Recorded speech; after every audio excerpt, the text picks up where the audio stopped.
Hello दोस्तों, तो कैसे हैं आप लोग। बड़े दिनों बाद आपसे मुलाकात हो रही है। आपने मिस किया नहीं किया, लेकिन मैंने आपको बड़ा मिस किया। तो भाई लोग, चैनल मज़ेदार नहीं चल रहा, सब्सक्राइबर नहीं आ रहे, लाइक नहीं आ रहे। थोड़ा सा हेल्प करो भाई, मासूम बच्चा है देखो। तो आज ही हम वीडियो रिएक्ट करने वाले हैं ध्रुव राठी की, जो Ethiopia volcano is a warning पे है। तो बिना टाइम वेस्ट किए हुए शुरू करते हैं आज की वीडियो। 23 नवंबर को इथियोपिया में एक भयानक वोल्केनिक एक्सप्लोजन हुआ। लगभग 12,000 साल की रिकॉर्डेड हिस्ट्री में पहली बार यह हाईली गूबी नाम का ज्वालामुखी फट गया।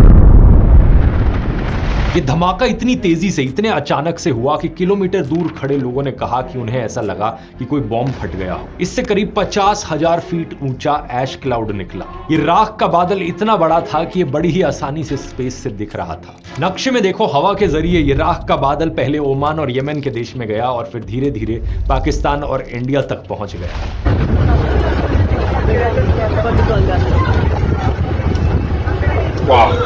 इसी की वजह से दिल्ली में कई सारी फ्लाइट्स भी कैंसिल हुई, क्योंकि इन बादलों के आसपास फ्लाइट्स को ऑपरेट करना बहुत रिस्की होता है। इन ऐश क्लाउड्स में बहुत छोटे छोटे पत्थर और कांच के पार्टिकल्स और क्रिस्टल्स होते हैं। अगर ये किसी भी हवाई जहाज के इंजन पर लग जाएं तो बड़ी ही आसानी से उसके इंजन को बंद कर सकते हैं। ऊपर से एरोप्लेन के शीशों पर ये छोटे से रेजर ब्लेड्स की तरह काम करते हैं। कॉकपिट की विंडोज पर ये आ गए तो सैंड पेपर की तरह उसे घिसने का काम करेंगे। इतना स्क्रैच कर देंगे शीशे को कि पायलट्स को कुछ आगे दिखाई ही नहीं देगा। इसलिए इंडिया के अलावा मिडिल ईस्ट में भी कई सारी फ्लाइट्स को कैंसिल किया गया और अब ये ऐश क्लाउड धीरे धीरे बढ़ रहा है चाइना और म्यांमार की तरफ। ये वोल्केनिक इरप्शन अपने आप में इतना पावरफुल था कि इसके धमाके की आवाज 190 किलोमीटर दूर के शहरों तक सुनाई दे रही थी और बगल के पड़ोसी देश जिबूटी तक भूकंप के झटके महसूस किए गए थे। करीब 28 किलोमीटर दूर इथियोपिया के अफदेरा रीजन में कई सारे गांव पूरी तरीके से राख में ढक गए, लेकिन अच्छी खबर यहां पर यह है कि एक भी इंसान की जान नहीं गई। ऐसा इसलिए क्योंकि ये वोल्केनो जहां मौजूद है वो एक बहुत ही रिमोट जगह है, आसपास कोई लोग नहीं रहते।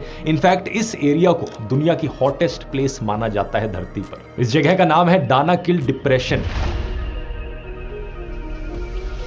ये पूरा एरिया नक्शे पर देखिए सी लेवल के नीचे आता है। यहाँ का तापमान अक्सर 50-55 डिग्री क्रॉस कर जाता है। बारिश लगभग ना के बराबर होती है और ये जियोलॉजिस्ट और टूरिस्ट के लिए बहुत ही दिलचस्प एरिया है। जियोलॉजिस्ट के लिए इंटरेस्टिंग इसलिए है क्योंकि ये बहुत ही जियोलॉजिकली एक्टिव रीजन है। ढेर सारे ज्वालामुखी यहाँ पर मौजूद है। और टूरिस्ट के लिए इंटरेस्टिंग इसलिए है क्योंकि यहाँ पर बहुत ही कलरफुल और अनोखी सीनरीज देखने को मिलती है। ये देखिए जरा, देखकर ऐसा लगता ही नहीं कि ये धरती पर हो। बहुत ही कमाल के येलोइश, ग्रीनिश, ब्लूइश से कलर्स देखने को मिलते हैं यहां हो रहे केमिकल रिएक्शंस की वजह से। अब यहां पर एक सवाल आपके मन में आएगा कि ऐसा आखिर क्या हुआ कि हजारों सालों बाद ये ज्वालामुखी एकदम से फट गया। तो इसके पीछे छुपी है दोस्तों एक बड़ी ही दिलचस्प कहानी अफ्रीकन कॉन्टिनेंट के दो हिस्सों में टूटने की।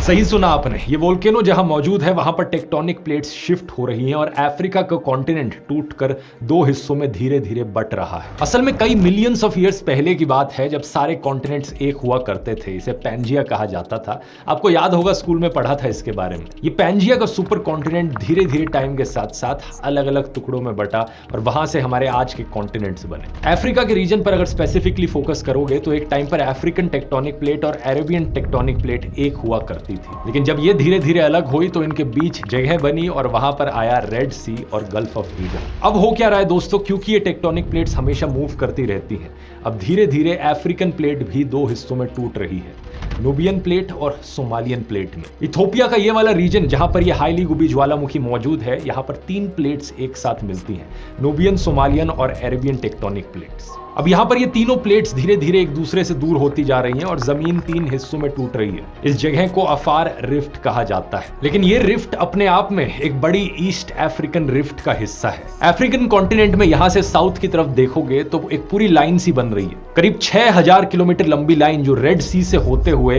इथियोपिया, कीनिया, टांजानिया, मालवी और मोजाम्बिक तक जा रही है। यही वो लाइन है दोस्तों जिस जगह से अफ्रीकन कॉन्टिनेंट के टूटकर दो हिस्से होंगे आने वाले समय में। अब यहां पर जब मैं आने वाले समय की बात कर रहा हूं तो जियोलॉजिकल टाइम स्केल की बात हो रही है, तो इंसानों के पर्सपेक्टिव से फिर भी बहुत लंबा समय है। ये पूरा बंटवारा होने में साइंटिस्ट का मानना है 5 से 10 मिलियन ईयर्स का समय लग सकता है, क्योंकि ये दोनों कॉन्टिनेंटल प्लेट्स एक दूसरे से धीरे धीरे दूर जा रही हैं 2 से 5 सेंटीमीटर पर ईयर के रेट से। बेसिकली ये वही रेट है जिस रेट से आपके नाखून बड़े होते हैं। लेकिन इसका मतलब ये नहीं कि हर चीज बहुत धीरे धीरे से होगी। इस पूरे ईस्ट अफ्रीकन रिफ्ट सिस्टम पर ढेर सारे वोल्केनोज मौजूद हैं, ढेर सारी पहाड़ियां मौजूद हैं, जैसे कि mount Kilimanjaro, mount Kenya, Erta आले जो कि इथोपिया की फेमस लावा लेक है, और कई सारी लेक्स भी मौजूद हैं जो बनी ही इसलिए हैं क्योंकि ये कॉन्टिनेंट्स एक दूसरे से दूर होते जा रहे हैं, जैसे कि lake Malawi, lake Tanganyika, lake Albert या लेक कीवू। तो इस पर्सपेक्टिव से अगर आप चीजों को देखोगे तो आपको समझ में आएगा कि जो हो रहा है वो बिल्कुल भी अनएक्सपेक्टेड नहीं है। जैसे जैसे कॉन्टिनेंटल प्लेट्स एक दूसरे से दूर होंगी, इस एरिया में अर्थक्वेक्स देखने को मिलेंगे, वोल्केनिक इरप्शंस देखने को मिलेंगी, छोटे छोटे क्रैक्स आएंगे ग्राउंड पर। और पिछले कुछ सालों में ऐसी कई चीजें होती हुई देखी गई हैं, जैसे कि जुलाई 2025 में हाइली गुबी के पास ही एक और वोल्केनिक इरप्शन हुआ था। ये एर्टा आले नाम का वोल्केनो फटा था। जुलाई के महीने में ही हाइली गुबी वोल्केनो से सफेद धुआं भी निकला था और तभी से साइंटिस्ट की इस पर नजर थी। और साल 2005 में तो इथोपिया के इस रीजन में अचानक से एक बहुत बड़ा क्रैक भी देखने को मिला। एक 60 किलोमीटर लंबा फिजर जमीन के अंदर 10 दिन के अंदर अंदर फॉर्म हो गया। फोटोज देखो इसकी, बड़ी ही कमाल की है। यहाँ पर लोगों को भी खड़े हुए आप देख सकते हो और स्केल इमेजिन कर सकते हो इस गड्ढे का क्या है। लिटरली कॉन्टिनेंट का बंटवारा होते हुए यहाँ पर हम रियल टाइम में चीजों को देख पा रहे हैं। अगर ये टॉपिक आपको इंटरेस्टिंग लगता है दोस्तों, तो ये वाला वीडियो भी आपको जरूर पसंद आएगा, क्योंकि इसमें मैंने बात करी है कि कैसे इन जियोलॉजिकल रीजंस की वजह से जापान दुनिया का सबसे डेंजरस देश है। इन्हीं टेक्टोनिक प्लेट्स की मूवमेंट्स की वजह से जापान में सबसे ज्यादा वोल्केनोज और सुनामीज देखने को मिलते हैं। यहां क्लिक करके देख सकते हैं। तो भाई लोग, आपने देखा कैसे जब नेचर अपना काम करती है तो इंसान के बस में कुछ नहीं रहता। हर चीज नेचर के हाथ में। नेचर कभी भी कुछ भी कर सकती है। क्या कभी किसी ने सोचा था इस तरह दो कॉन्टिनेंट अलग जुदा हो जाएंगे? 50,000 फीट ऊंचा रात का बादल कैसे उठा, जमीन कैसे दो हिस्सों में बटी, ये सब चीजें नेचर की वजह से होती है। तो हमें नेचर को इग्नोर नहीं करना चाहिए। नेचर से हमें हर वक्त माफी मांगनी चाहिए, क्योंकि हम इंसानों ने इस जमीन के साथ बहुत गलत किया है। ग्लोबल वार्मिंग और ये सब चीजें बहुत आम हो चुकी है अभी।